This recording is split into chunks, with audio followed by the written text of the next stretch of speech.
देश की सबसे बड़ी प्राइवेट एयरलाइन इंडिगो के ऑपरेशंस में आई भारी दिक्कतों को लेकर दिल्ली हाईकोर्ट ने बुधवार को केंद्र सरकार को कड़ी फटकार लगाई है।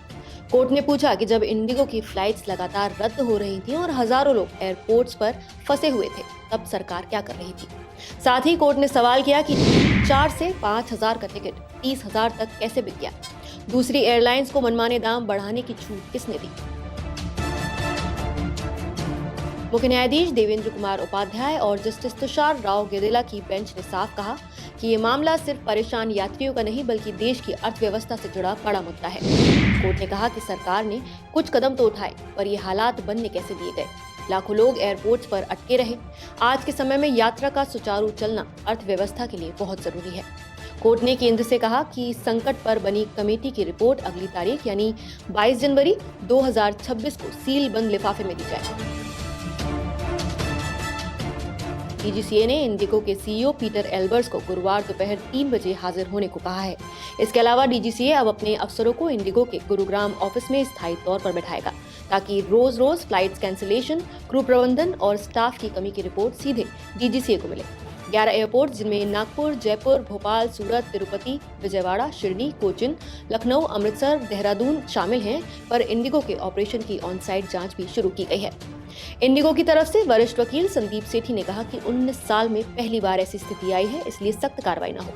कोर्ट ने सीधा जवाब दिया, हम आपकी बात से सहमत नहीं हैं, यात्रियों के नुकसान की भरपाई होनी ही चाहिए।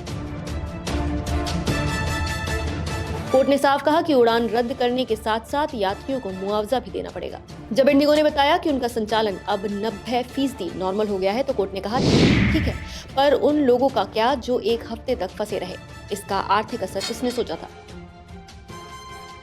उड्डयन मंत्री राम मोहन नायडू ने कहा कि जो भी जिम्मेदार होगा उस पर सख्त कार्रवाई होगी। उन्होंने ये भी बताया कि शुरुआती जांच में जानबूझकर की गई लापरवाही के संकेत मिले हैं।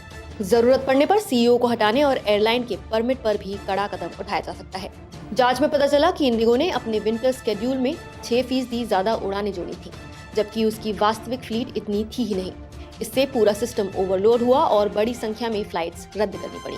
सरकार ने अब आदेश दिया है कि इंडिगो की 10% उड़ानें घटाई जाएं, जिससे दिल्ली, मुंबई और दिल्ली बेंगलुरु जैसे हाई डिमांड रूट्स पर रोज 230 फ्लाइट्स कम होंगी।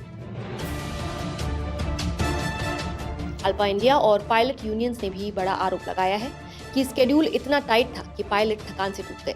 फेडरेशन ऑफ इंडियन पायलट्स के प्रेसिडेंट कैप्टन CS रंधावा ने बताया कि 360 विमानों में से 80 इंजन रिपेयर में थे। इतनी फ्लीट के लिए 4,400 से ज्यादा पायलट चाहिए, पर उतने थे ही नहीं। नतीजा, ज्यादा घंटे उड़ान, FDTL यानी फ्लाइट ड्यूटी टाइम लिमिट नियमों की अनदेखी और सुरक्षा पर गहरा असर। कोर्ट ने पूछा कि ड्यूटी टाइम नियमों को लागू करने में देरी क्यों हुई। साथ ही कोर्ट ने यह भी पूछा कि क्या सरकार इन एयरलाइंस के सामने बेबस है। उन्होंने कहा कि आपके पास क्या अधिकार है कार्रवाई करने के। सरकार ने फेयर कैपिंग की बात कही, पर कोर्ट ने कहा कि ये सब तब किया जब आग लग चुकी थी। 4 दिन बाद दाम कम किए गए, तब तक टिकट 30,000 में बिक चुके थे। कोर्ट ने कहा कि यात्रियों को तुरंत मुआवजा मिले, जांच रिपोर्ट पेश की जाए और भविष्य में ऐसी स्थिति रोकने के लिए ठोस नीति बनाई जाए। अब इस मामले की अगली सुनवाई 22 जनवरी 2026 को होगी। फिलहाल आपकी इस पूरे मुद्दे पर क्या राय है, हमें कमेंट करके जरूर बताइए। नमस्कार, मैं हूं मानक गुप्ता। अगर आपको हमारा ये वीडियो पसंद आया हो तो इसे लाइक और शेयर जरूर करें, और हाँ, हमें सब्सक्राइब और फॉलो करना ना भूलें, ताकि आप देश और दुनिया की कोई खबर मिस ना करें। तो जुड़े रहिए हमारे साथ और देखते रहिए News 24।